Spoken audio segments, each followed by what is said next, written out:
Okay, so I told you in this video we're going to take a look at Lewis dot structures one more time, at least. Okay, at least one more time. But this case, we're going to focus on something that's not really neutral when we start off drawing it. It's got a charge to it. And this is an anion, and it's an anion because it's a negative charge up here in the top right-hand corner. So that CO3 is a -2 charge, and that CO3, because of that -2, will do something a little bit different in Lewis dot structures. It's not major. Okay, so don't freak out on me. It's perfectly okay. We follow the same rules just like always, but the difference is that we add one little bitty extra step in, and you'll see what that step is in the very first thing that I write down, okay? So on this structure, we have carbon and we have oxygen, and we said that we always do total valence count. This is the step that changes. So the carbon is in group 4, 4A up at the top. The oxygen's in group 6 because it's 6A up at the top. And there's 3 of them. So 6 times 3 is 18. And then there's only 1 carbon. So there's a total of 4. And 18 and 4 is going to give me 22. And this is where we stopped.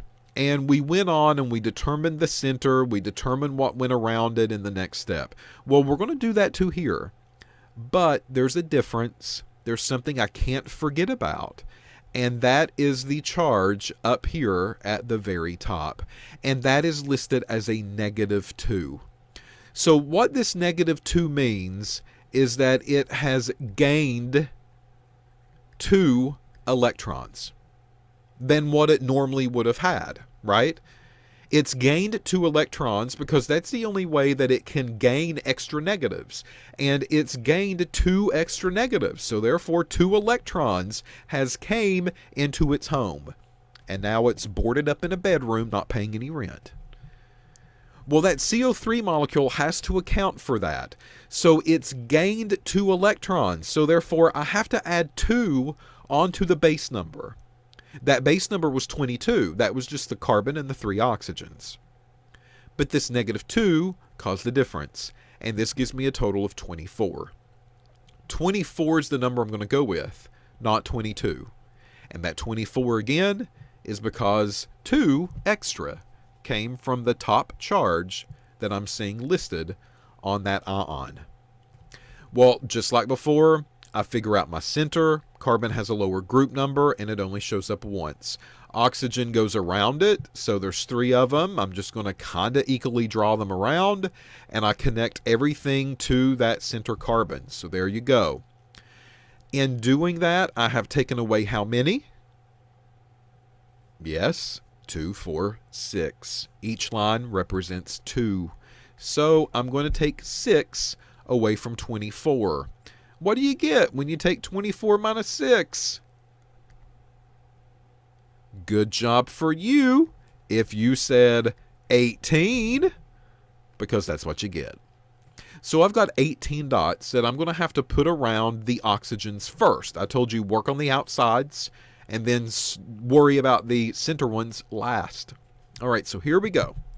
2, 4, 6, 8, 10, 12, 14, 16, and 18. Well, I now have taken care of all of the 18 that I was supposed to have. And I come over and I look at my structure and I hope everybody's happy with the octet. Maybe you can quickly see that they're not. So we got to figure out what's happened. Just to double check myself, this oxygen in the bottom left, I've got 2 dots, 2 dots, and 2 dots, and 2 from the line. So that's a total of 8. This one works. This one up here, it works for the same reason. 2, 4, 6, and 2 from the bond, 8. The one on the right-hand side works for the same reason. 2, 4, 6, and the 2 from the bond, 8. There you go, folks. There's a total of 8. The one in the center, this carbon, only has 6. It needs some more. I've got no more dots to draw, though. I've already taken up the 18 that I had left over. So we're going to have to fix that center atom.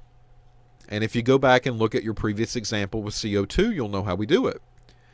We're going to target one of these oxygens. It doesn't really matter which one. And let's say I pick the one to the left.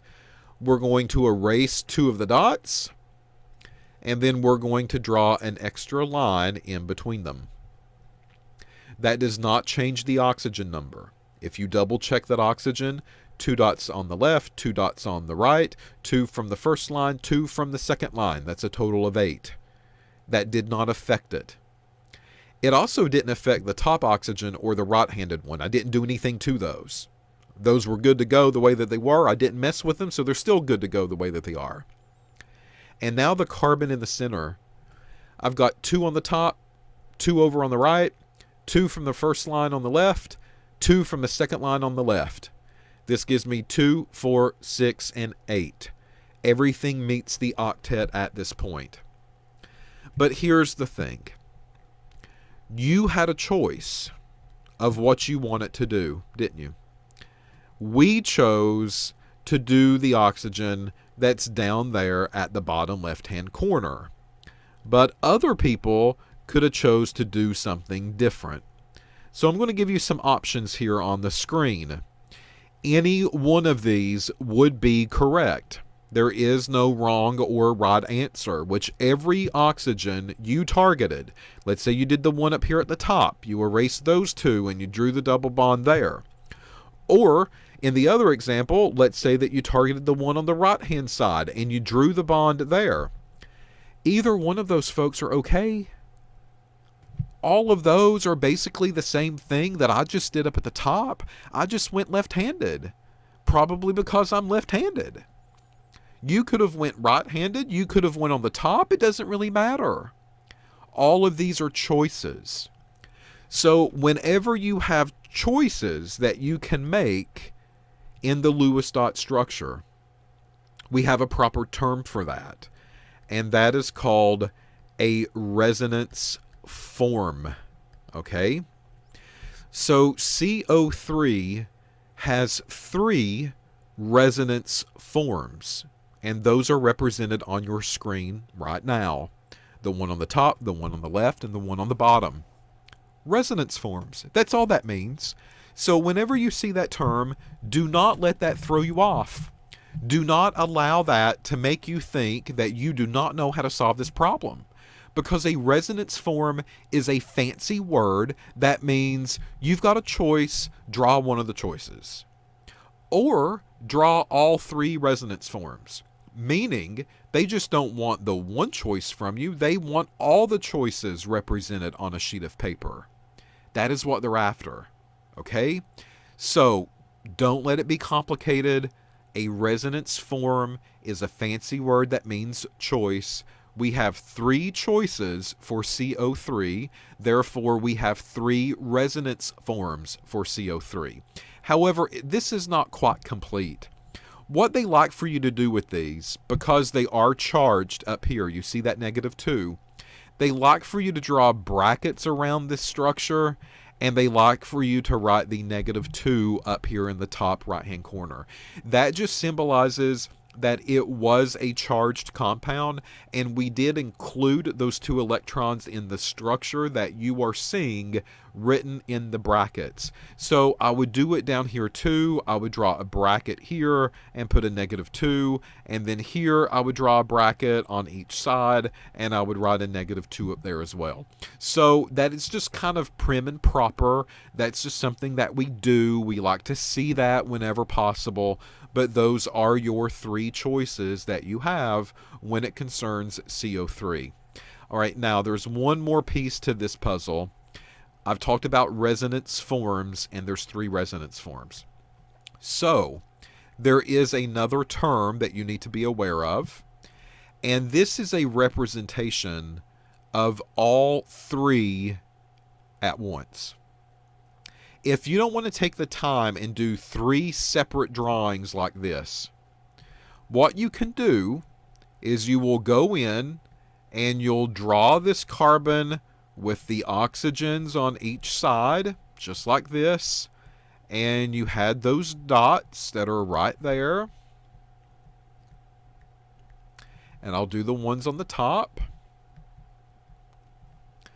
what you can do is you can combine these three structures into one. And if you look at the top choice, we first drew the double line, the double bond to the left. We also said that it could go up here to the top, and we also said that it can go down there to the right.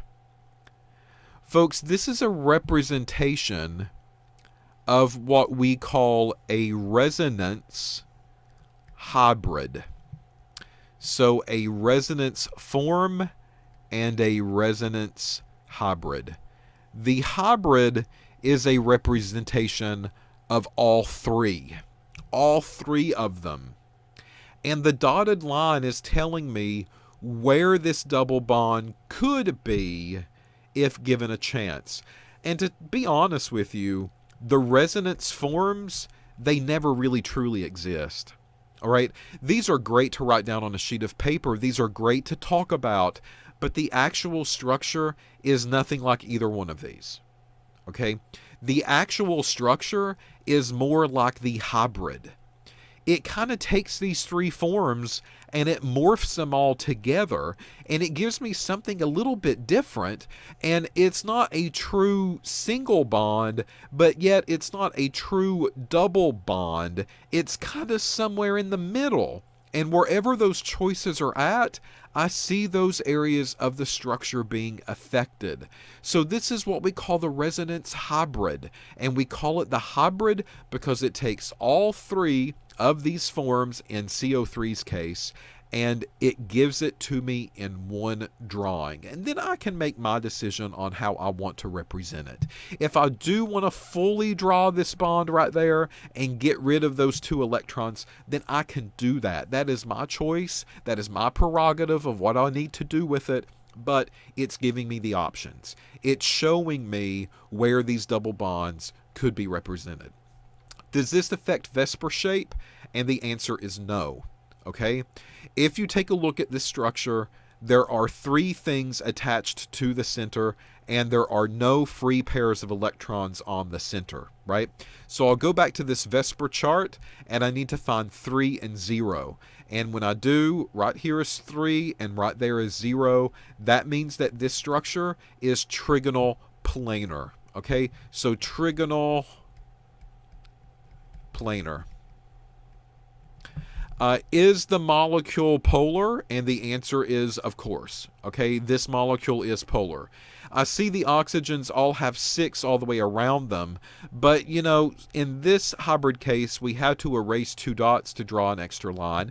In this one, we had to erase 2 dots and draw the extra line. In this one, we had to erase 2 dots and draw the extra line. If we look at the resonance forms that we have drawn, the resonance forms are going to be polar. And the reason that they're polar is because one of these oxygens will only have 4 dots and the others are going to have 6 in total. So the resonance form is a polar structure.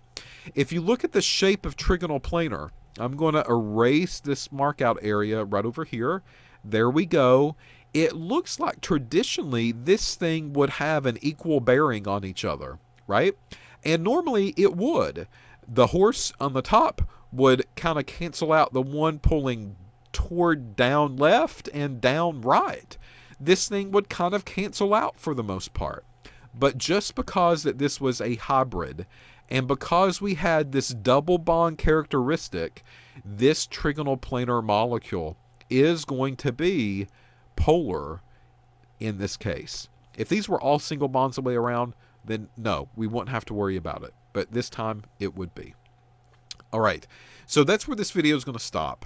I think that we've done enough of Lewis dot structures. We are going to see more and more of these over time, and there's actually other ways to draw structures in organic chemistry as well. And one of those other ways is something called a Kekulé structure.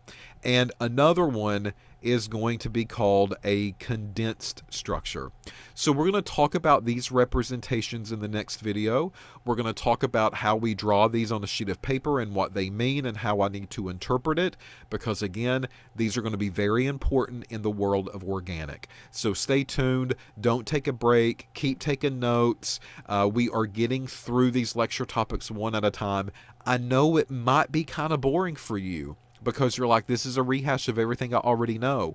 But just kind of be patient. Trust me.